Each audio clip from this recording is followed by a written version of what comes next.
রাতে মায়ের হাতে রান্না করা খাবার খুব মজা করে খেয়ে রাত 10টা বাজে ঘুমিয়ে পড়লাম।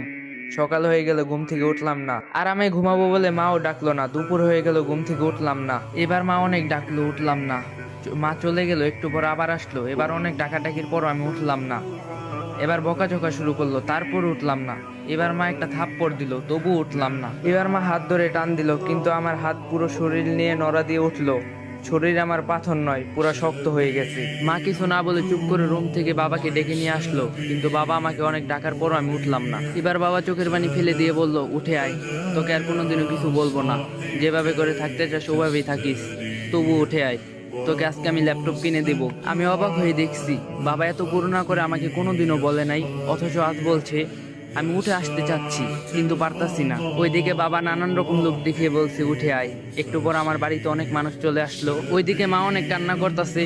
মাকে কেউ সান্ত্বনা দিচ্ছে, কেউ বাবাকে, কেউ ভাইকে, কেউ বোনকে নানান রকম কথা বলে বোঝাচ্ছে। একটু পর কয়েকজন এসে আমাকে খুব যত্ন করে বিছানা থেকে নামিয়ে লোহার শক্ত খাটিয়ায় শুয়ে দিল। আমি কাঁদতাছি আর বলতাছি, পেটে খুব ব্যথা লাগছে, নামাও এখান থেকে আমাকে।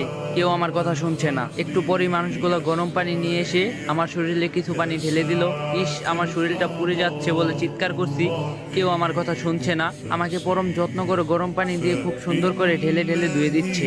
আমি কাঁদতাছি, আমাকে গরম পানি দিও না, আমার শরীর পুড়ে যাচ্ছে। ডলা দিও না, আমার খুব ব্যথা লাগছে। কেউ শুনলো না আমার কথা। অনেক সময় নিয়ে গোসল করে আমার শরীর ভালো করে মুছে নিয়ে আমারে নিয়ে আসলো আমার বাসার জায়গাতে। আমি খুব খুশি হলাম, ভাবলাম আমাকে এখানে বসাবে, কিন্তু ওরা আমাকে না বসিয়ে কাঠের শক্ত খাটিয়ে শুয়ে দিল। একটা চাদরও নিচে দিল না। একটু পর মা, বোন আরো কয়েকজন মিলে একটা সাদা কাফনের কাপড় পরিয়ে দিল। মা অনেক আদর করে আমার মুখে হাত বুলিয়ে দিচ্ছে আর কাঁদতাছে। এত আদর আমাকে কোনোদিনও মা করেনি। আমি মাকে অনেক করে বললাম কান্না থামাতে, কিন্তু মা কান্না থামাচ্ছে না। আমি এত করে বলছি, মা কেঁদো না। মা কিছুতে আমার কথা শুনছে না। একটু পর কয়েকজন এসে আমার পা মাথাটা বেঁধে দিল। আমি এত করে বললাম আমার বাঁধনটা খুলে দাও, কেউ আমার কথা শুনলো না। মাকে সরিয়ে দিয়ে আমাকে নিয়ে যেতে লাগলো। মা কিছুতে আমাকে নিয়ে যেতে দিচ্ছে না। আমার ভাই বোন সব চুপ করে দাঁড়িয়ে কাঁদছে, আর কিছু বলছে না। কত করে বলছি ডিস্টার্ব করিস না, আমাকে একজনও শুনলো না।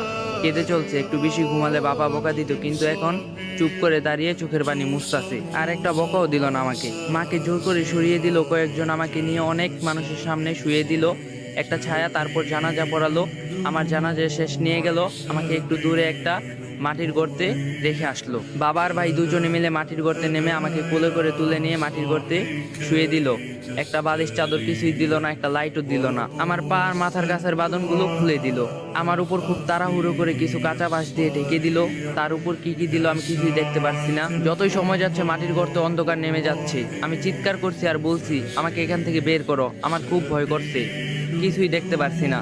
একটু পরে আমার উপর মাটি চাপা দিয়ে সবাই চলে যাচ্ছে। আমি ডাকতাছি আর বলতাছি, আমাকে একা রেখে চলে যাও না। কেউ শুনলো না আমার কথা। স্বার্থপরের মতো সবাই চলে গেল।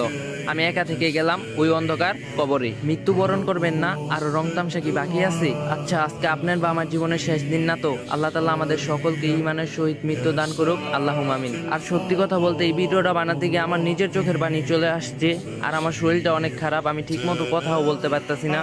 সবাই আমার জন্য দোয়া করবেন, আমি যেন তাড়াতাড়ি সুস্থ হয়ে যাই, আবার আপনাদের মাঝে ফিরে আসতে পারি। আর যদি ভিডিওটা ভালো লাগে কপি লিঙ্ক করে দিবেন। بعزم فصيح